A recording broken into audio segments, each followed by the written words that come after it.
할렐루야. 오늘 우리 주일 말씀은 잠언서 4장 23절에서 27절 말씀, 생명의 근원인 마음을 지키라는 주제로 여러분들과 함께 은혜를 나눠보자 원합니다. 이 잠언서 4장은 솔로몬의 15강화 중 제7강화의 후반부에 속해 있습니다. 20절에서부터 27절이 이 지혜에 대한 순종 촉구와 신체 부위를 통해 지혜 실행을 권면하는 이 두 번째 훈계에 속해 있는 부분입니다. 솔로몬은 젊은 시절에 이 자신의 아버지 부왕 다윗으로부터 들었던 훈계를 젊은이들에게 돌려줌으로써 지혜를 추구할 것을 권면하고 있는데요. 오늘 솔로몬이 제시하는 지혜는 여호와 하나님을 경외하여 선을 행하고 악을 제거하는 것이 참된 지혜라는 것을 우리에게 알려주고 있습니다. 왜냐하면 여호와 하나님께서는 공의의 속성을 가지고 계시는 분이시기 때문에 악한 자는 반드시 심판을 받고 또 하나님 말씀에 순종하는 의인들에게는 이 땅의 장수의 복과 영생, 생명을 약속하시고 계시기 때문입니다. 잠언서 9장 10절에서 12절에도 솔로몬이 지혜가 무엇인가를 우리에게 바로 정의하고 있는데요. 여호와를 경외하는 것이 지혜의 근본이요 거룩하신 자를 아는 것이 명철이니라. 나 지혜로 말미암아 내 날이 많아질 것이요 내 생명의 해가 내게 더하리라. 내가 만일 지혜로우면 그 지혜가 내게 유익할 것이나 내가 만일 거만하면 홀로 해를 당하리라 라고 이 지혜가 어떤 것인가를 바르게 정의를 해 놓았습니다. 오늘 우리 그리스도인들에게서 하나님 말씀을 순종하는데 가장 중요한 요소가 이 마음이라는 것을 여러분들은 기억해야 되는 것입니다. 우리의 지성과 감정과 의지, 이게 전 인격적 요소, 또 영성과들 이를 혼의 영역이라고 하는데요. 이것이 바로 마음의 중심이기 때문입니다. 이 세상이 우리의 오감각, 보는 것, 듣는 것, 여러분 촉각 같은 거 여러분 이 오감각을 통해서 들어오는데 이 오감각을 통해 들어온 이 세상이 여러분들의 마음의 영역, 혼의 영역을 통해서 여러분 영으로 전달되는 것입니다. 마찬가지로 여러분들의 하나님께서 이제 성령께서 여러분들에게 충만하게 여러분들을 지배하잖아요. 성령 충만하면 성령께서 여러분의 영을 컨트롤하고 그 영이 여러분들의 마음의 영역인 여러분 혼의 영역 그 부분을 컨트롤해요. 그럼 이 혼의 부분이 여러분들의 몸 육체를 주장하는 것을 보게 됩니다. 그래서 여러분들의 행동이 하나님의 말씀에 순종해서 선을 행할 수 있는 여러분들의 이 몸의 행실이 되는 것입니다. 그래서 이 마음이 얼마나 중요한가를 여러분들이 잘 알고 있어야죠. 솔로몬은 죄와 악을 컨트롤하는 중심타워가 바로 마음이라는 기관이라는 것을 너무나 잘 알고 있었습니다. 영적 전쟁이나 성화의 과정에서 가장 중요한 기관이 마음이라는 것을 여러분들이 알고 있어야 된다는 것이죠. 그래서 오늘 여러분 마음이 얼마나 중요한가 말씀을 통해서 한번 나눠보고자 원합니다. 오늘 23절에 보면 모든 지킬 만한 것 중에 더욱 내 마음을 지키라 생명의 근원이 이에서 남이라 했습니다. 이 본 구절은 성경의 주요 가르침들 가운데 육신이나 물질보다 이 내면과 영혼을 보다 강조하는 사상과 일치하는 것으로 특별한 중요성을 지니고 있는 구절인데요. 오늘 이 모든 지킬 만한 것 중에라고 했죠. 이 번역된 히브리어 언어가 미콜 미슈마르라는 뜻인데요. 이 미콜 미슈마르의 해석이 구약 성경학자마다 좀 다 다른 거예요. 세 가지로 해석할 수 있는데요. 첫째는 마음을 공격하는 것이 많으므로 그러한 것들로부터 마음을 철저히 지킬 것을 강조한다는 해석을 주장하는 학자들이 있습니다. 둘째는 마음을 지키기 위해서는 모든 수단이 동원돼야 함을 강조한다는 해석을 갖고 있어요. 셋째는 다른 많은 것들 중에서도 특히 무엇보다 중요한 마음을 지키는 것의 우위성을 강조하고 있다는 이 해석을 갖고 있습니다. 그러나 우리는 이 세 가지를 다 통합시켜서 이 마음을 지키라라는 것을 여러분들이 그 뜻을 잘 갖고 있어야 합니다. 마음을 지켜야 하는 이유가 바로 생명의 근원이기 때문이라고 솔로몬은 밝히고 있죠. 이 근원에 해당하는 히브리어 원어가 이 토체우트인데요. 이 토체우트의 원형이 토차입니다. 토차라는 뜻은 나오다, 솟아나다라는 뜻의 동사 야차에서 유래하여 이 출구라는 뜻을 갖고 있어요. 여기서는 삶이 지속되는 것이나 활력에 찬 삶을 살 수 있는 것은 모두 마음에서 기인함을 밝히기 위하여 이 표현을 사용했던 것을 보게 됩니다. 즉 솔로몬은 삶의 활기찬 생명력이 마음의 상태에 달려있음을 다시 한번 밝힘으로써 마음을 지키는 일을 그 무엇보다 중요하게 여겨야 함을 강조하고 있다는 것입니다. 이 동양 사람들과 이 서구 사람들의 여러분 이 마음이라는 개념이 좀 다른데요. 동양 사람들이나 한국 사람들은 마음하면 여러분 심령, 이 감정이라고 생각하는 경향이 큰데요. 서구 사람들 있잖아요. 그리고 그 크리스찬들은요. 이 마음이라 하면요. 생각, 사고, 그리고 감정을 포함해서 의지까지를 포함해 생각하는 것을 보게 됩니다. 그래서 제가 과거에 오랜 동안 우리 하나님께서 제 신앙의 배경이 워낙 여러분 샤머님 쪽에서 부름받았기 때문에 영적 전쟁을 강하게 했어요. 그래서 제가 여러분 많은 영적 전쟁에 관련된 책을 제가 많이 읽었습니다. 근데 이제 우리 한국의 주의 종들의 특징이 영적 전쟁에 대해서 몰라요. 이 마귀론, 귀신론, 조직신학에서도 장로교에서는 여러분 그 부분이 빠져 있을 뿐만 아니라 1517년 루터의 종교개혁을 통해서 영이라고 하면 성령님만을 그것도 성령님이 구원론의 조직신학에 들어가 있어요. 그래서 다 피상적이고 관념적인 이 영들을 그렇게 봅니다. 그래서 우리나라 이제 신앙의 베이스가 워낙 우리나라는 샤머님적 배경에서 토착화된 경우가 많은데 그걸 모르고 이 한국의 주의 종들은 장로교의 신학 풍토 아래서 이 귀신이나 이 마귀를 그냥 피상적인 감염론적인 존재로 알기 때문에 우리나라 주의 종들 가운데 영적 전쟁을 주도하는 주의 종들이 그런 영적 전쟁에 관한 책을 쓴 사람들이 없었어요. 그래서 제가 예수 전도단의 이 책을 많이 읽었고 그 다음에 또 이제 이 유명한 외국 목사님들 가운데 영적 전쟁에 대한 책을 논리 있게 썼던 분들의 책을 많이 읽었던 것을 보게 되는데 그분들이 다 여러분 영적 전쟁에서 이 마음의 영역을 마인드, 여러분 이 생각 사고로 이렇게 표현하고 있는 것을 보았습니다. 우리하고는 달라요.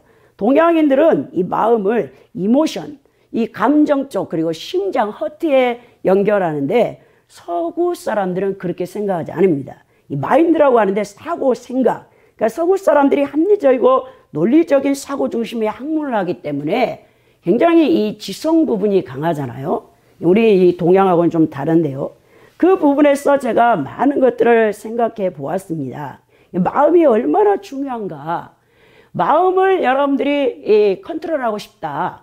마음에 대한 영성 개발을 하고 싶다라고 이 마음을 갖고 있는 분들은 여러분들에게 추천한 한 책이 있는데요. 이 마음의 혁신이라는 달라스 윌라드 목사님의 이 복 있는 사람이라는 이 출판사에서 출판한 2003년도에 크리스찬이트 투데이 최고상을 수상했던 이 목사님의 책을 보면은 여러분들이 마음의 영역에서 우리가 영성 개발을 어떻게 해야 되는가를 잘 표현해 주고 있는 것을 보게 됩니다. 이 달라스 윌라드 목사님은 원래 여러분 기독교 집안의 베이스에서 태어나신 분이에요. 그리고 1965년부터 2012년까지 남캘리포니아 대학에서 철학과 교수를 40년 넘게 이 철학을 가르쳤고 인문학자로서 아주 뛰어난 분입니다. 이분은 그래서 이 크리스찬들이 이 피상적인 신앙을 어떻게 하면 이 영성과 함께 삶에서 실천하는가, 이제 현대 영성 이 개발을 위한 책들을 읽으려면 이 달라스 윌라드 목사님 책을 여러분들이 읽으면 좋은데요. 굉장히 이제 정말 귀한 목사님이었죠. 그러나 2013년 77세 나이로 주님의 부르심을 받아 지금 천국 가시고 안 계신 분인데, 그분의 책을 여러분들이 읽고 이 심령의 변화를 통해 그리스도의 성품을 어떻게 잊게 되는가를 여러분들이 조금 독파했으면, 그리고 또 인지할 수 있었으면 좋겠습니다. 그분이 이 마음의 영역을 어떻게 표현했냐면요, 마음은 삶을 지배한다라고 하는 것입니다. 그러면서 이분이 무슨 말씀을 하냐면, 마음이 잘 간수된 자들은 인생의 상황에 선하고 옳은 쪽으로 반응할 준비한 능력을 갖춘 자들이라 그랬어요. 그러니까 이게 마음이 성령에 통제된 자들은 그들의 의지가 선을 선택하고 악을 피하며, 그리고 그들은 뭐냐? 우리의 삶을 선한 쪽으로 잘 다스릴 수 있다는 것을 분명하게 우리에게 제시하고 있는데요. 오늘 이 달라스 윌라드 목사님의 마음의 혁신이라는 책에서 인간의 마음, 의지, 심령은 인생의 중앙 살림부라고 표현합니다. 마음이란 전인의 결정과 선택이 내려지는 곳이라고 하는데요. 그것이 바로 마음의 기능입니다. 그러면서 이분이 계속 말씀하시기를, 성령 충만하여 성령님께서 우리의 영혼을 장악하여 지배하면 우리의 혼과 몸이 온전히 하나님의 말씀에 순종하는 것에 즐거워하며 기뻐하게 된다는 것이에요. 그러나 우리에게 하나님 말씀에 순종하지 못하도록 우리 안에 있는 적이 있죠. 바로 옛사람이잖아요. 이 옛사람이 십자가에 못 박혀지지 않는 사람은 여전히 하나님 말씀에 순종하는데 많은 거부와 영적 탈진 상태에 빠지기도 한다고 했는데요. 여러분, 세상을 엄청 좋아하던 사람이 예수 그리스도를 통해서 구주를 영접하고 성령께서 이제 내주에 계세요. 그런데 바로 갓 예수를 믿는 사람이 하나님 말씀에 순종한다는 것은 정말 여러분 어렵습니다. 왜? 세상에 살 때 너무나 많은 세상적인 일들에 습관이 되어 있잖아요. 자신의 몸이 거기에 훈련되어져 있기 때문에 이것을 바꾼다는 것은 굉장히 힘듭니다.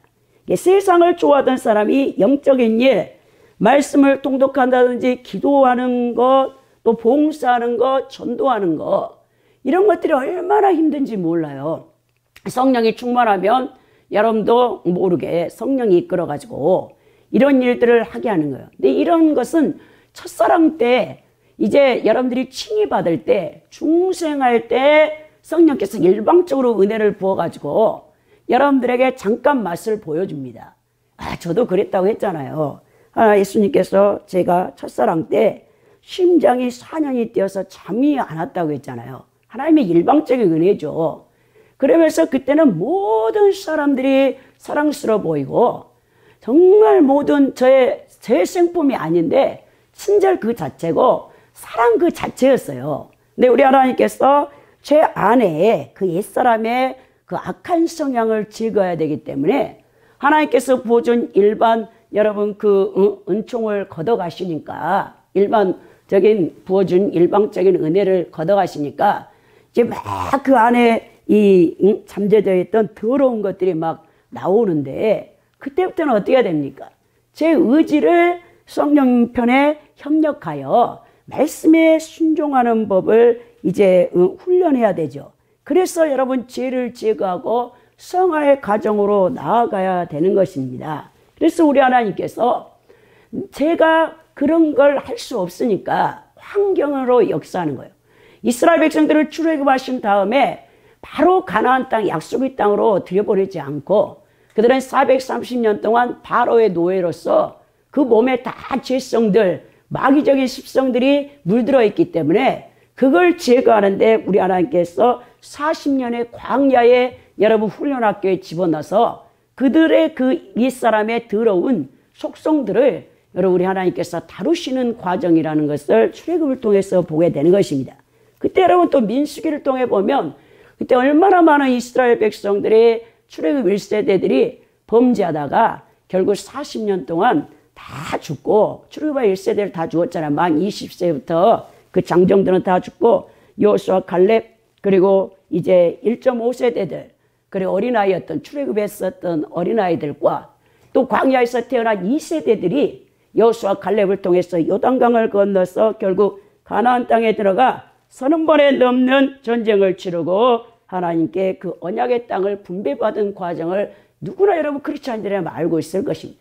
그 과정이 바로 우리를 성화시키는 과정 가운데서 풀물불 같은 고난의 이 광야학교를 통과하여 죄성이 강한 이 사람이 성령 하나님께 다스려지며 파쇄되는 그 과정을 너무나 잘 보여주고 있다는 거예요.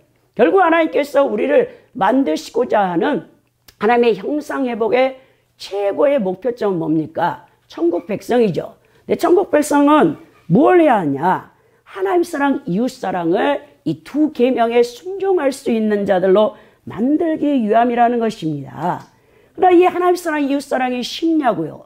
우리 하나님께서 이 하나님 사랑, 이웃 사랑 두 계명을 주셨지만 이것은 내 마음을 다하고 뜻을 다하고 힘을 다하고 목숨을 다하여 내 하나님을 사랑하라. 하나님 사랑, 니코르, 그 다음에 똑같이 내 마음을 다하고 뜻을 다하고 힘을 다하고 목숨을 다하여 내 이웃을 내 몸같이 사랑하라. 이 두 계명을 지키는 하나님의 정말 백성이 하나님 자녀가 되기를 원하시는데 이건 결코 쉬운 일이 아니라는 거예요. 우리는 이 두 계명이 주님께서 모든 그리스도인들에게 요구하는 계명임을 알고 있습니다. 머리로는 너무나 잘 알아요. 지식적으로는. 근데 이게 실천하기가 어렵다는 거예요. 그래서 많은 사람들이 큰 것부터 하려다가 포기하고 넘어지는 거예요. 그러니까 그렇게 하지 마시고 지극히 작은 것부터 여러분들이 실천을 해야 되는데요. 만약 여러분들이 이웃사랑을 하고 싶다. 그럼 막 힘들어하는 이웃에게 100만 원, 1000만 원 그 주기는 너무 힘들어요, 여러분. 그러니까 여러분들이 이웃사랑을 실천하려면 지극히 작은 거, 매달 구제를 실천하려겠다 이렇게 생각한다면 1만 원에서부터 3만 원부터 시작하는 거예요. 제가 10년 동안 이 국세청 산하기관의 세무서에 다닐 때 저를 이렇게 대학원에 지나갈 때 그 모든 이 등록금과 이 생활비를 보내줬던 이 주여사님이란 분이 계세요. 이분은 우리 1982년에 국세청 직장선교회가 처음 이 설립되어질 때 이 토레이 신부님, 대천덕 신부님이라 하시는 여러분 강원도 이 태백에 황지마을에 예수원이 있잖아요. 거기를 창시하신 이 대천덕 신부님을 모시고 우리가 마태로 시작했어요.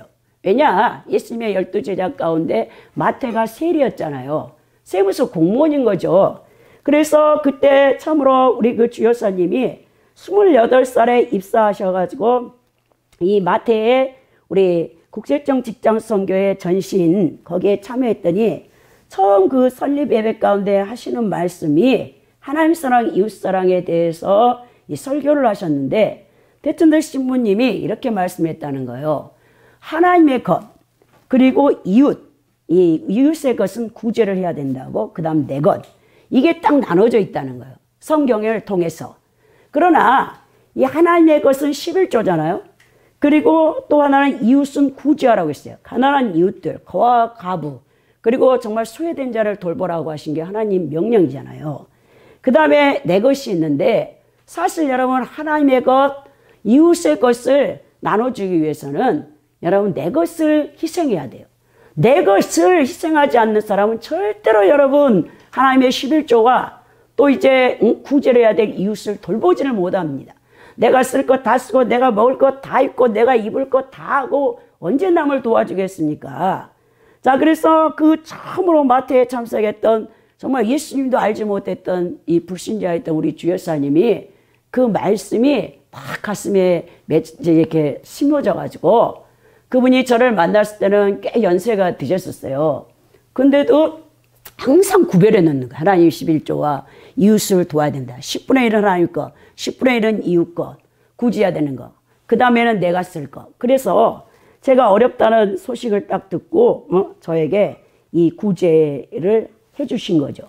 그래서 제가 정말 이 대학원 2년 과정을 정말 여사님 때문에 그렇게 다닐 수 있었는데요. 그렇게 실천하는 분들이 있다는 것이죠. 여러분, 그래서 우리는 이웃을 사랑하라 하나님 말씀 가운데 내 것을 희생해야만 이웃을 사랑하는데 그게 너무 버거우니까 처음부터 여러분 많이 도와주려 하지 말고 1만 원, 또 2만 원, 3만 원.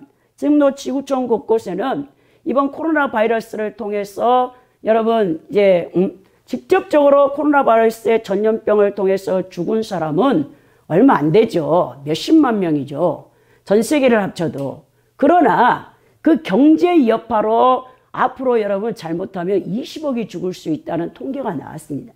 왜냐하면 전 세계 여러분 1달러 미만으로 하루를 사는 전 세계 여러분 가난한 영혼들이 10억이 있어요. 그리고 2달러 미만으로 여러분 하루를 사는 영혼들이 또 10억이 있습니다. 이들이 여러분 이 쓰나미, 경제 쓰나미, 코로나 바이러스로 해서 전 세계가 경제적인 위기가 오는데 그 일용직들 하루바로 사루 먹는 사람들이 일자리가 없어졌기 때문에 사실 여러분 이 팬데믹, 코로나19 우한 폐렴으로부터 직접적 전염병 걸려서 죽는 사람보다 이제 그 경제적인 여파로 희생될 이 영혼들이 20억 가까이 된다고 통계가 나온 거예요. 그래서 우리 주변에 많은 여러분 구호단체, NGO 단체에서 1만 원이면 2만 원이면 3만 원이면 아이들을 학교를 보내줄 수 있고 또 그들을 살릴 수도 있다라고 광고를 많이 하잖아요. 여러분들이 크리스찬으로서 지구촌 곳곳에 벌어진 일들을 그냥 귀로만 듣고 아 이런 일도 있었네 그냥 무심히 넘겨버릴 것이 아니라 정말 여러분 특히 작은 것부터 여러분들 것을 내놓을 수 있는 사람들이 돼야 된다는 것입니다. 그래서 여러분들이 마음이 변화되지 않는 사람은 이게 이루어지지 않는 것이죠. 여러분 그래서 이 마음의 혁신이라는 달라스 율라드 목사님이 영적으로 변화된 사람의 경건한 감정에 대해서 말씀하고 있는데요. 그들은 어떻게 됐냐? 그리스도처럼 변화된 내면 생활의 지배적인 감정이 뭐냐면 사랑과 기쁨과 평안의 감정으로 충만하다는 거예요. 사실 그것은 하나님의 생명으로부터 오는 거잖아요. 성령의 9가지 열매 가운데 사랑과 희락과 또 여러분 이 평안 더 나가서 이 이 감정이 맞물려서 오래 참음, 자비, 양성, 충성, 온유, 절제 갈라디아서 5장 22절, 23절을 통해서 자연스럽게 표출이 된다는 것입니다. 그러니까 여러분 성령에 의해서 마음의 영역을 지배를 받는 사람들은 이 사랑과 기쁨과 평안이 충만할 뿐만 아니라 이 모든 이 감정에서 선을 초점으로 맞춰준다는 거예요. 그래서 악을 행하지 아니하고 선을 행하는 것으로 그 영혼이 즐거워하는데요. 결국 그건 뭐냐? 사랑이 표출되는 사랑. 그 모든 게 사랑입니다, 여러분. 결론이. 이 사랑이라는 게 정확히 무엇인지 모르는 크리스찬들이 너무나 많은데요. 사랑이란 여러분, 곧 선을 향한 의지라고 할 수 있는 겁니다. 많은 사람들이 사랑을 감정이라고 하는데요. 감정이 아니에요. 이모션이 아닙니다. 여러분, 의지예요, 의지. 이 윌이라는 의지를 갖고 있다는 것입니다. 여러분 사랑에 흔히 수반되는 것은 기쁨입니다. 그러나 뒤틀린 영혼은 악을 기뻐하며 선을 즐거워하지 않는다는 거예요. 그러니까 여러분 안에서 이 새 사람이 승한 사람들은 영적 성숙을 이룬 사람들은 항상 선한 생각을 하고 선을 지향하면서 사랑을 실천하고 거기서 기쁨을 얻는데 옛사람이 강한 사람은 여러분 그게 선은 싫고 악과 죄를 짓는 것을 기뻐하는 거예요. 죄에 맞들려 있기 때문에 그렇죠. 그래서 많은 사람들이 사랑과 자신의 욕망을 여러분 혼동하고 있는 것을 보게 됩니다. 이 남녀 간의 사랑도 마찬가지죠. 제가 어떤 영화를 봤어요. 근데 그 영화에서 여주인공을 혼자 오래 짝사랑하는 스토커 직장 동료가 있었어요. 그 직장 동료가 어느 날 비 오는 날 식료품을 사러 갔던 이 여직원을 쫓아가가지고 이 나쁜 짓을 하려고 한 거예요. 이 여주인공은 이미 결혼해서 남편과 함께 행복하게 사는데 그래서 그 여자가 그 남자를 피해서 스토커를 피해서 막 도망을 비 오는 날 가다가 맞은편에서 이 트럭 한 대가 와서 거기에 치인 거예요. 교통사고 났죠. 그리고 심하게 다쳐가지고 눈을 떠보니까 이제 911 912에 실려가지고 병원에 입원했는데 기억 상실증에 걸린 거예요. 그러니까는 이 보호자를 찾으니까 옆에 그 스토커가 이 여자가 이 기억 상실증이 된 것을 알고 자기가 남편이라고 다 사인을 한 거예요.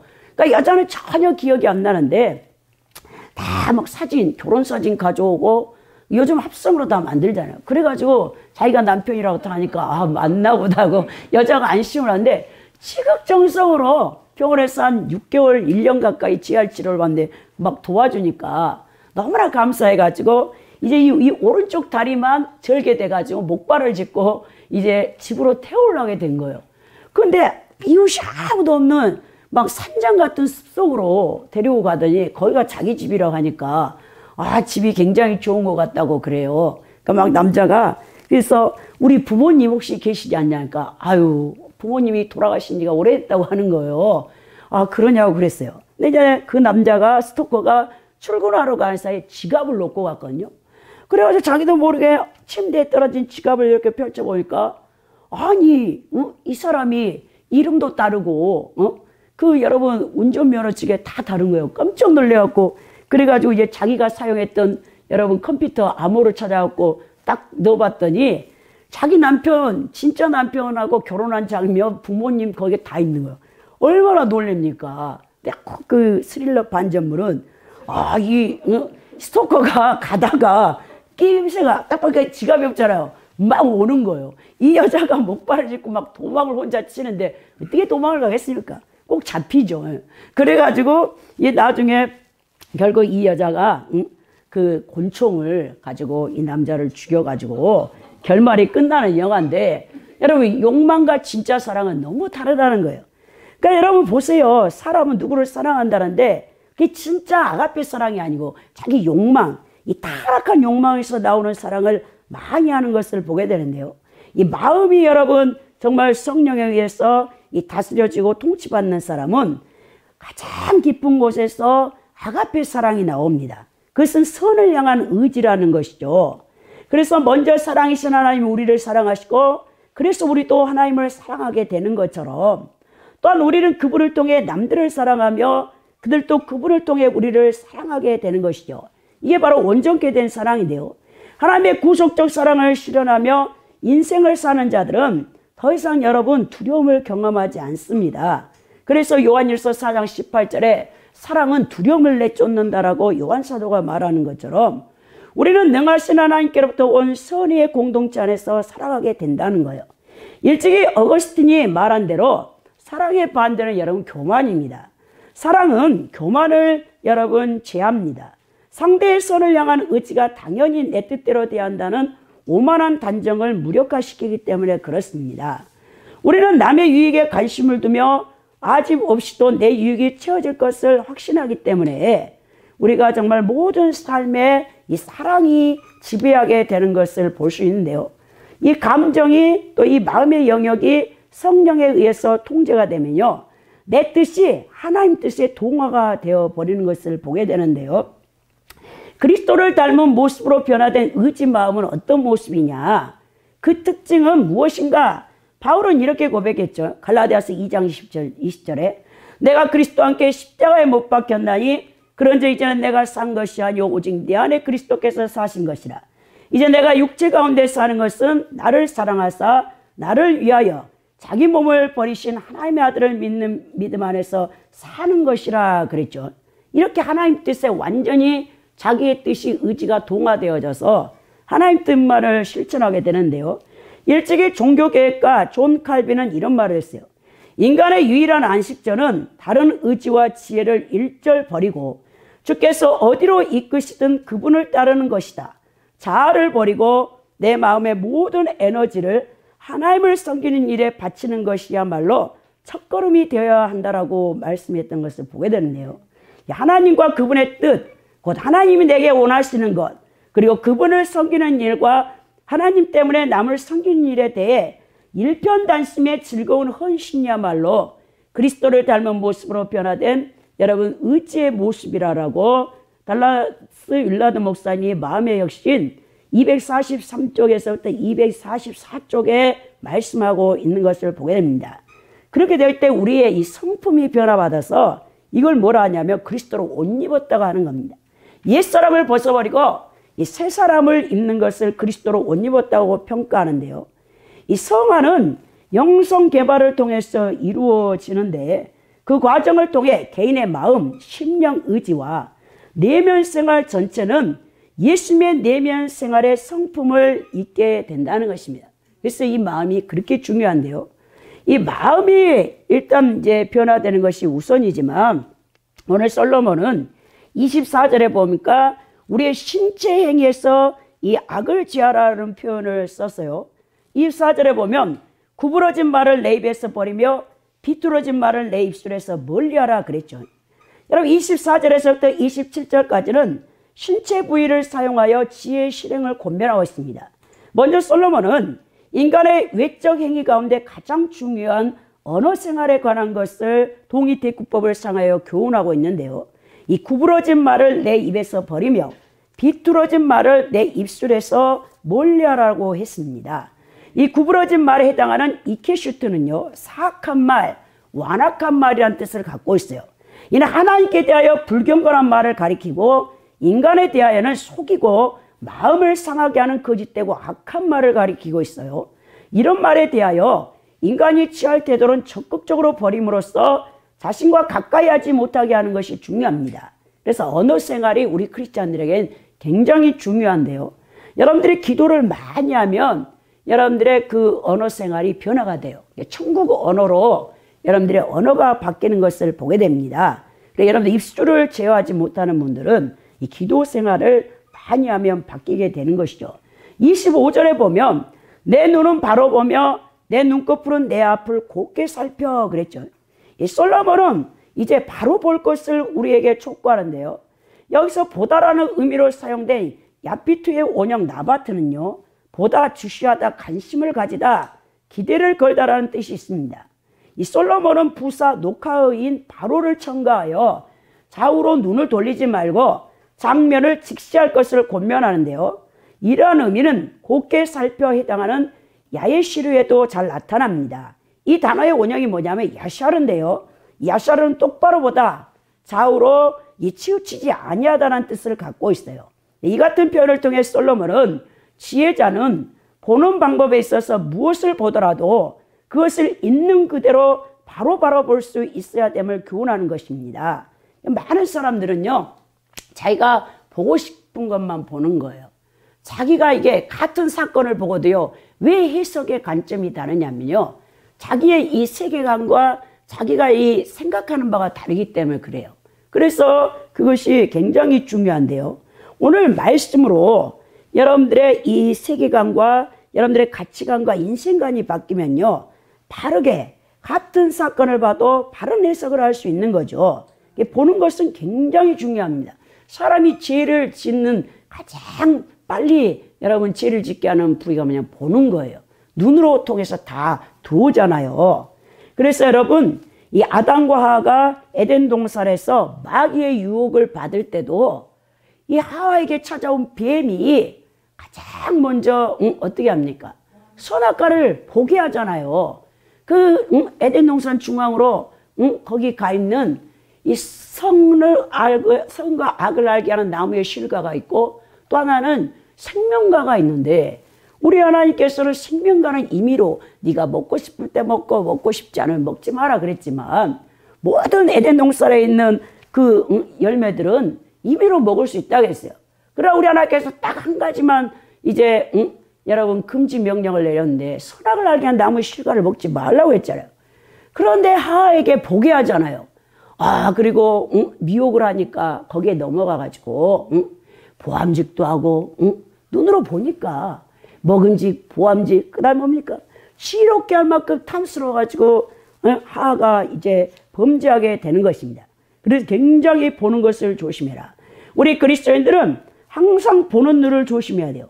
눈을 통해 악한 생각을 품게 되는 경우가 아주 많습니다. 그래서 오늘날 미디어를 조심해야 되는 이유가 바로 여기에 있는 거예요. 원죄의 죄성을 유전받은 인간은 보는 것에 쉽게 여러분 죄를 짓게 되는 것입니다. 그래서 여러분들이 음란한 영화나 동성애 장면이나 남의 것을 사기치고 빼앗는 장면, 학교폭력 영화, 성추행, 이런 것들 너무 요즘 여러분 TV의 드라마들이 지저분하잖아요. 요즘 최고의 인기 드라마, 여러분들은 TV를 보실지 안 보실지 모르겠지만 JTBC에서 이제 금요일, 토요일에 하는 부부의 세계라는 게 있어요. 그 김희애가 나오는데요. 엄청 인기가 많아요. 아, 23%막 시청률이라고 막 우리 동생 언니가 그 시간만 되면 거기 앉아가지고 막 그걸 보는데 하나도 재미없더만요. 아, 영국의 그 이제 드라마를 우리 드라마로 이제 이렇게 리메이크 해가지고 한 건데요. 아주 불륜, 아주 지저분한 게 많이 나오는데 그게 그냥 재밌다고 시청률 23% 나온다고 좋아하니 이 가정을 파괴시키는 불륜 드라마나 이혼을 조장하는 드라마가 너무 많아요. 그러니까 그런 것들은 굉장히 우리 그리스도인들에겐 조심해야 될 부분입니다. 보는 것 항상 조심하시기 바랍니다. 26절에 보면 내 발이 행할 길을 평탄하게 하며 내 모든 길을 든든히 하라 그랬죠. 여기서 평탄케 하며 라는 뜻으로 번역된 이 히브리어 팔레스의 원형이 팔라스인데요. 이 팔라스는 다양하게 해석할 수 있습니다. 고르게 하다, 숙고해 보라로 번역할 수 있습니다. 또한 헤아리며라고 번역될 수도 있는데요. 내 모든 길을 든든히 하라라는 뜻은 든든히 하다라는 뜻으로 사용된 이코누의 원형이 쿤인데요. 세우다, 굳건히 하다, 확실하게 하다로 번역되었는데요. 모든 길을 세우고 굳건히 하며 확실히 한다는 것은 길을 정비한다는 의미입니다. 그러니까 본문에서는 상징적인 의미로 사용하여 여러분들의 생활에 방해가 되는 장애물들을 다 제거하는 행동을 나타내고 있는 것입니다. 이 본문을 통해 솔로몬은 지혜자는 모든 일에 심술숙고하여 바른 길을 예비하고 장애물을 제거함으로써 자기 인생의 여정을 든든히 세워나가야 할 것을 우리에게 교훈하고 있어요. 그러면서 27절에 자로나 우로나 치우치지 말고 내 발을 악에서 떠나게 하라 그랬죠. 이 치우치지 않는 생활 방식에 대해서 본문은 이 교훈하고 있는데요. 자로나 우로나 치우치는 것은 모든 삶에서 죄를 불러일으키는 불씨가 됩니다. 왜냐하면 이는 마땅히 걸어가야 할 바른 정도에서 벗어나는 것을 의미하기 때문이죠. 그러니까 어느 한쪽으로 과도하게 치우쳐 있는 상태를 의미하는데요. 또 이는 공정함에서 벗어나 편견, 편애하는 것을 의미할 수도 있으며 재판을 하는 경우에 한쪽의 말만 듣는 것을 의미합니다. 그래서 솔로몬은 이러한 태도를 우리에게 경계하라고 27절에 말하면서 내 발을 악에서 떠나게 하라 그랬죠.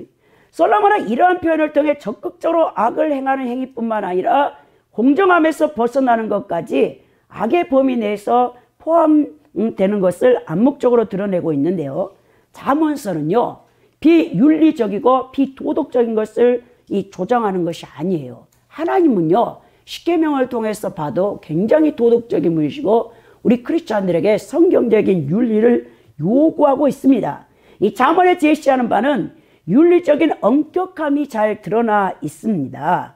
여러분, 이제 어떤 사람이 굉장히 신앙이 좋다고 하는 거예요. 사람들에게 막 칭찬을 받는데 이 사람이 안 볼 때는 악한 범죄 행위를 계획하고 실행하려는 음모를 꾸미고 있다면요, 이 사람은요 신앙이 좋은 사람이 아니에요. 그리스도인들은 세상 사람들에게도 인정받는 윤리적이고 도덕적인 삶을 살아내야 한다는 것이죠. 그래서 성령의 9가지 열매를 맺는 사람은 세상에 금할 법이 없다라고 바울 사도가 얘기한 것이, 일반적인 여러분 인간의 이 부패한 양심과 타락한 이성에서 나오는 일반 윤리 도덕이 아닌 그것을 뛰어넘은 사랑에 기초한 성경적인 윤리를 갖고 있는 사람을 여러분 이 세상 사람들이 정지하지 못한다는 거예요. 우리가 말씀에 순종하면 이 세상 사람들이 이 타락한 이성과 부패한 양심으로 자기들이 옳다고 생각하는 이 인간의 의죠. 인간의 의로 옳다고 이 판단한 것보다 더 뛰어넘는 하나님의 성경적인 윤리를 실천하고 있는 우리 크리스찬들을 우리 세상 사람들은요, 자연히 저 사람은 예수쟁이네, 완전히 저 사람을 통해서 보면 하나님이 살아계셔, 이런 말을 여러분들이 들어야 된다는 거예요. 여러분, 저는 모든 그리스도인들의 영적 전쟁이라는 2008년에 딘 셔먼 목사님이 쓴 책을 여러분 영적 전쟁을 할 때 이 필독서로 읽었어요.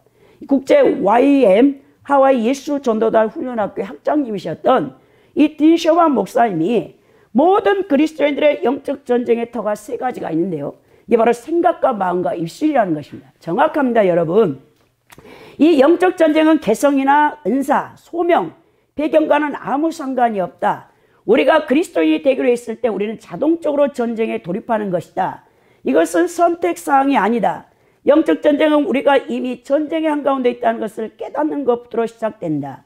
우리가 마귀의 존재를 믿지 않는다고 그 마귀가 떠나가는 것은 아니다. 우리가 마귀를 내버려 둔다고 해서 그가 우리를 내버려 두지는 않는다. 영적 전쟁에 있어서 무지는 상책이 아니다. 어둠의 세력에 대해 믿을 만한 정보를 찾는다고 할 때 그 원천이 되는 것이 바로 성경이다라고 시작되는 이 모든 그리스도인의 영적 전쟁의 책을 읽어보면요, 여러분 이 생각과 이 마음과 입술이 얼마나 중요한가를 딘셔먼 목사님이 정확히 우리에게 제시하고 있는데요. 이 영적 전투의 이 현장에서 하루 24시간, 일주일에 7번, 1년에 52주 동안 우리의 전쟁은 계속된다는 거예요. 사탄은 토요일 밤이나 월요일 아침에 휴가를 가지 않으며 아파서 후퇴하는 일도 없다. 우리 역시 모든 생각들과 상상들이 신뢰할 만한 것을 점검하기에 생각의 문 앞에 보초를 세울 필요가 있다. 우리의 삶에는 사탄에 대항하여 강화되어야 될 3가지 전략적인 요충지가 있다. 그것은 바로 생각과 마음과 입술이라고 했다는 것이죠. 정확히 보고 있습니다. 많은 사람들이 여러분 생각에서 이 계속 사탄이요, 여러분 이 생각에다가요, 여러분 이게 넣어줘요. 근데 이게 생각도 3종류가 있어요. 하나님으로부터 오는 생각, 마귀로부터 온 생각, 내 인간 자아에서 오는 생각이 있어요. 그걸 다 영적으로 분별해야 돼. 아, 남이 믿고 그 사람을 괴롭혀주고 싶고 악을 행하고 싶다. 이건 마귀가 준 생각이죠. 이건 물리쳐야죠, 여러분. 성경에 위배되잖아요. 근데 네 것을 나누어줘라, 사랑해라, 용서해라, 선을 행하라. 이건 하나님께서 성령을 통해서 여러분들에게 감화감동했기 때문에 이건 하나님의 생각으로 오는 것이죠. 그 중간에 나는 악도 행하고 싶고 저 사람도 또 미운 것 같기도 하지만 또 용서해야 돼. 말씀을 알고 있는데 막 자기 안에서 갈등이 오는 거죠. 그러니까 우리 자아에 성령께서 또 마귀가 막 충동을 해요. 여러분 생각을 통해. 그래서 이 잠언서나 시편에서 그 위인이 어떠하냐 보면 그 위인의 생각을 보면 안다고 했어요. 여러분들 하루 24시간 동안 여러분들이 가만히 생각해 보세요. 내가 오늘 무슨 생각을 했지? 야, 악한 생각을 했어. 이거 마귀가 좋네. 물리쳐야 되겠다. 이거 잘못됐어. 이걸 마음에 품으면 큰일 납니다. 마음으로 이걸 갖고 오면서 곱씹으면요, 이게 어떻게 되냐? 여러분들의 행동으로 나오게 돼 있어요. 반드시 열매로 그게 맺혀진다니까요. 그래서 여러분 영적 전쟁할 때 굉장히 중요한 것이 모든 생각들에 대하여 경계를 서야 한다는 것이죠. 우리의 전투력이 무력화되는 이유는 늘 생각과 태도와 감정을 컨트롤하지 못하는 연약함에서 오는 거예요. 사람이요, 여러분, 이 대부분 사람은요 어떤 존재냐면 감정에 치우치는 존재예요. 여러분 이성이 강할 것 같죠? 아닙니다, 여러분. 감정의 지배를 받아가지고 그냥 누가 좀 섭섭한 말을 했어. 그러면 섭섭이가 슬쩍 마귀가 섭섭한 마음을 주잖아. 막 거기서 그러면 잠을 못 자고 막 밤새 그냥 눈이 빨갛게 충혈되고 내가 가만히 두나 보나 막 억울해가지고 죽으려고 하죠. 그거 여러분 다 마귀가 여러분들의 마음을 장악해가지고 결국 어떻게 하냐. 그걸 여러분들이 행동으로 옮기게 만든다는 거예요. 분노를 다스리지 못하는 교만함이 여러분 또 성실하지 못한 삶의 태도, 과거의 상처로 인한 쓴뿌리를 제거하지 못함으로 새 사람이 되기를 주저하는 연약함, 감정이나 기분의 지배를 받는 태도와 감정을 해서 여러분이 영적 전쟁에 패배하게 되어 있습니다, 여러분. 그래서 여러분 영적 전쟁이 얼마나 중요한 것을 알아야 되는데요. 하나님께서는 우리에게 승리의 방탄 유리 속에서 안전하게 살도록 두지 않으세요.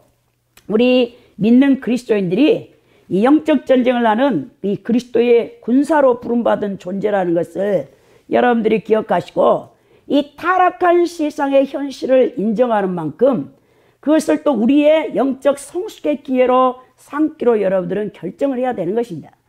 예수님께서 십자가에 죽으신 것은 우리를 이 현실을 도피하지 않고 극복하기 위함이에요.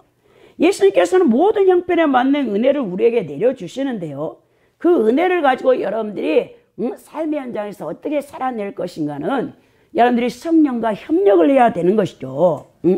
근데 여러분 자신도 몰라. 나도 나를 몰라. 도대체 내가 어떤 사람인지. 근데 우리 하나님께서 여러분들이 어떤 사람인지 드러내기 위해서 여러분들의 환경을 광야의 환경으로 집어넣으십니다. 여러분들이 처음엔 다 그렇게 보이잖아요. 근데 하나님께서 환경을 어렵게 봐요. 당장 여러분 돈이 없게 만드시고 대인관계 어려움이 오고 몸이 막 질병이 걸려갖고 아프고, 아유, 저는 지금 중보해주는 권사님이 계시는데 그 권사님은 아니 오랜동안 이렇게 신앙생활을 하셨는데 왜 저렇게 무너졌는지 모르겠어요. 매일 이제 카톡으로 문자 와서 기도를 해달라고 하는데 권사님이 막 잠을 못 자요. 제가 보니까 이제 영적으로 악한 영의 공격을 그렇게 많이 받는 것 같아요. 온몸이 이제 아프면서 그러는데, 근데 어떨 때 보면 믿음이 40년 이상을 신앙생활 하셨는데 믿음이 전혀 없는 것 같아요. 여러분, 사람들이요, 환경 좋을 때요, 다 여러분 그렇게 보이는 것 같아요. 근데 우리 하나님께서 여러분들을 드러내기 위해서 광야를 반드시 통과하게 하는데요. 광야를 지나갈 때 여러분들의 지성의 모습이 다 나옵니다. 여러분 출애굽기 민수기를 보면 이스라엘 백성들의 모습이 바로 내 모습이라는 걸 다 알게 되는데요. 광야를 지나갈 때 죄를 거절하고 하나님께 순종하며 어떤 유혹이라도 견뎌낸다면 여러분들이 어떻게 되냐? 예수 그리스도를 닮은 성품으로 변화를 받게 되는 것입니다. 영적으로 성숙한 사람이 된다는 거예요. 그러나 여러분들은 넘어지고 또 시험에 빠지고 하나님은 원망불평하기도 하고 그렇게 넘어질 수가 있어요. 근데 좌절하지 마시고 그럴 때는 회개하고 겸손하게 하나님의 은혜와 성령의 도우심을 구하면서 믿음의 인내로서 이것을 이겨내야 된다는 것입니다. 오늘 여러분 결론적으로 보면 우리의 마음 전 인격을 지키는 것이 얼마나 중요한가를 솔로몬이 잠언서 4장 23절에서부터 27절에 말씀하고 있는데요. 이 생명의 근원이 마음에서 출발되기 때문이라고 우리에게 말씀해 줬죠. 성화의 과정, 곧 영성 개발을 통해 우리는 생각과 마음, 의지의 전인격 요소를 예수 그리스도를 닮은 성품으로 변화되게 힘을 써야 되는데요. 여러분의 내면의 본질, 마음에서 아직도 하나님의 뜻과 하나님의 말씀을 순종하기보다는 거스리는 강한 성향을 추구하고 있다면 우리는 아직도 옛사람의 죄된 성향이 강하다고 보면 되는 것입니다. 정확히 영적으로 진단하면 되는 거예요. 하나님 말씀에 순종하면 할수록 여러분들은 율법이 하나님의 아름다운 선물이요 참된 선과 의를 일러주는 값진 진리로 보이기 시작합니다. 그런 사람은 이제 죄가 미련하고 터무니없고 혐오스럽게 보인다는 거예요. 사실 죄란 그런 거예요. 우리 하나님께서 가장 싫어하고 가증스럽고 혐오스럽게 여기는 게 뭔지 아십니까? 죄예요, 죄. 하나님 말씀에 순종하기를 기뻐하고 즐겨할 때 우리를 비로소 성화, sanctification이라고 말할 수 있습니다. 성화란 인간 영혼의 의가 부여된 단순히 전가된 칭의 상태가 아닙니다. 죄 덮임의 상태가 아닌 죄와 죄의 성향의 제거 상태가 되는 것인데요. 이 조직신학의 유명한 신학학자 호댓은 성화를 이렇게 정의하고 있습니다. 세상에서 예수의 사역은 양면성을 띈다. 한편으로 그것은 우리를 위해 성취된 사역으로 하나님과 인간 사이를 화목하게 하기 위한 것이다. 동시에 그것은 우리 안에 성취되는 사역이며 목표는 우리의 성화를 이루는 것이다. 이 전자, 칭의를 통해 하나님과 우리 사이에 바른 관계가 맺어진다면 이 후자, 성화를 통해서는 회복된 질서의 열매가 맺어진다. 칭의를 통해 정죄된 죄인이 은혜의 상태에 받아들여진다면 성화를 통해 용서된 죄인이 하나님의 생명에 연합된다. 용서와 그것이 가져다주는 평안만 얻으면 모든 것이 끝나고 구원 사역이 완성된 것처럼 말하는 사람들이 얼마나 많은가. 구원은 영혼의 건강에 있고 영혼의 건강은 거룩함에 있건만 그들은 그것을 전혀 모르는 것 같다. 용서는 건강의 회복이 아니라 회복으로 가는 고비다. 죄인을 의롭다 선언하는 것을 하나님이 옳게 보신다면 그것은 그 선포를 통해 그를 거룩하게 회복하시기 위함이다 라고 했다는 거예요. 그러니까 이 고대 이 조직신학자가 이 성화를 어떻게 정해 놓냐. 칭의는 구원의 시작점에 불과할 뿐이다라는 것입니다. 우리는 계속되어지는 영적 투쟁을 통해 하나님 말씀 순종을 통해서 우리의 거룩한 성품으로 본질적으로 선한 성향으로 바뀌어지는 그리스도로 옷 입는 빛의 자녀들이 되는 점진적인 성화의 과정을 통해 온전히 예수 그리스도를 닮은 자들로 변화되어야 된다는 것입니다. A.H. 스트롱은 인상적인 예화를 인용했어요. 이 기계장치가 고장난 증기선은 항구로 들어가 신속히 부두에 정박한다. 이제 배는 안전하지만 온전하지는 않다. 수리에 오랜 시간이 걸릴 수 있다. 그리스도는 우리를 안전하면서 동시에 온전하게 만들기를 원하신다. 우리를 안전하게 해주는 것은 칭이다. 우리를 온전하게 해주는 것은 성화라고 했죠. 성화는 완전에 도달했다는 뜻이 아니라 하나님께 받은 생명이 완전을 향해 나아가고 있다는 뜻입니다. 성화는 그리스도인들을 그리스도인답게 만드는 작업이라고 했어요. 그래서 여러분, 이 A.H. 스트롱은 여러분, 이 성령께서 자연인에게 주시는 처방은 문화가 아니라 십자가의 죽음이다. 성화는 내가 무엇을 하든 말든지 저절로 되어지는 당연지사가 아니다. 성화는 한편으로 하나님의 직접적인 감독과 수술을 요하며 다른 한편으로 우리 쪽에서도 실제로 악을 미워하며 하나님의 주도권에 협력을 해야 한다. 성령은 그리스도인으로 하여금 믿음의 성장을 통해 더 온전히 의식적으로 그리스도를 닮아가게 하시며 그리하여 자기 본성에 남아있는 죄성을 점차 정복하게 하신다 그랬어요. 이 성화에 대한 스트롱의 논평은 한마디로 중생시 주어진 거룩한 성향을 성령께서 계속 유지하며 강화해 나가시는 작업이라고 말했습니다. 그래서 여러분, 이 성화에 대해서 가장 이 신학적으로 잘 또 정의했던 요한 웨슬리, 18세기 영국의 여러분 엄청난 부흥을 주도했던 여러분 영적 대각성을 주도했던 요한 웨슬리가 이 동망 있고 행복한 자라는 그 표현을 많이 사용했어요. 그가 이제 우울과 절망에 빠진 한 남자가 존 웨슬리를 찾아와 밤낮으로 꾸준히 대하는 수많은 청중에게 주는 메시지가 무엇이냐고 물었습니다. 그때 웨슬리는 이렇게 대답했어요. 그 사람들을 어떻게 하려는 것이냐고 물으셨죠. 자신에게 편안하고 타인에게 유익한 덕망 있고 행복한 사람들이 되게 해주려고 합니다. 어디로 데려가는 것이냐고요? 천국입니다. 모든 사람을 사랑하시는 심판자 하나님께, 새 언약의 중재자이신 예수님께 데려가라는 것입니다. 제가 설교하는 종교란 무엇일까요? 사랑의 종교, 복음으로 밝히 드러난 자비의 율법입니다. 이것이 무엇에 좋으냐고요? 받아들이는 모든 자로 하여금 하나님과 자신을 기뻐하게 해줍니다. 그들 모두를 하나님처럼 되게 해줍니다. 모든 사람을 사랑하게 해줍니다. 자신의 삶에 자족하게 해줍니다. 그리고 죽을 때 잔잔한 확신으로 이렇게 외치게 해줍니다. 사망아, 너의 이기는 것이 어디 있느냐? 우리 주 예수 그리스도로 말미암아 우리에게 이김을 주시는 하나님께 감사하노라 한 거죠. 여러분, 신앙의 고달픈 짐에 대한 이야기가 없다라고 말하죠. 여러분, 어떤 사람은 막 예수님 믿는 순간부터 자기에게 완전히 돌짝을 짊어졌다고 생각하는 거예요. 하나님 말씀을 막 순종하는데 버거워하는 거예요. 그래가지고 자기가 막 종신형을 살고 있는 것 같이 얘기하는데요. 절대 그렇지 않습니다, 여러분. 그건 우리의 옛사람의 죄성이 너무나 강하기 때문에 여러분, 우리 하나님의 말씀에 순종하는 것을 짐으로 여기는 거예요. 그리스도와의 동행을 제대로 배운다면 그것은 짐이 아닙니다. 여러분, 하늘의 창공을 나르는 새에게 날개가 짐입니까? 짐이 아니잖아요. 비행기의 엔진이 짐이 아닌 것과 같은 이치입니다. 성숙한 빛의 자녀들은 그들의 주님과 같이 되어지는 거예요.